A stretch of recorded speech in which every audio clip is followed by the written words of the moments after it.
তোমাকে না জানিয়ে তোমার এই কালো কুচকুচে চুল আমি সাদা করে দেব, রুখতে পারবে? তোমার এই চোখের লাল চাহনি আমি ঝাপসা করে দেব, ঠেকাতে পারবে? তোমার এই লোহার মতো মজবুত দাঁত 32টা 16 একটা একটা করে ট্রান্সফার করিয়ে দেব, তোমার কাছে কোনো পারমিশন নেব না, ধরে রাখতে পারবে?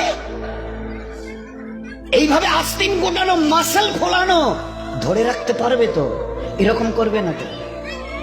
এইভাবে এরকম হবে না তো? সামনে এসে একটা পান দিচ্ছে, এই হাত, চাচা এই হাতটা নিলেন, এই হাতটা কলেন, আরে বাবা দেখ না চিমটি কাটাতে কিচ্ছু নেই। আসমান থেকে আওয়াজ দিচ্ছে, ও হাত তোমার কথা শুনে আমার, এ হাত তোমার কথা শুনে আমার। আমি এর পাওয়ার সিজ করে নিয়েছি।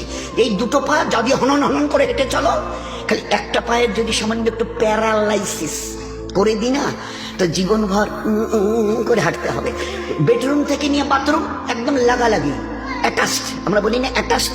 তুই বেডরুম থেকে নেমে বাথরুম কত 4-5 হাত, বেডরুমের দেয়াল আর এটাই হচ্ছে বাথরুমের দেয়াল, মাঝখানে একটা দরজা, এখান থেকে উঠে ওই ওই ঘরের রুমটা পারবে? আছে পাওয়ার? কিসের দেমাগ তোমার?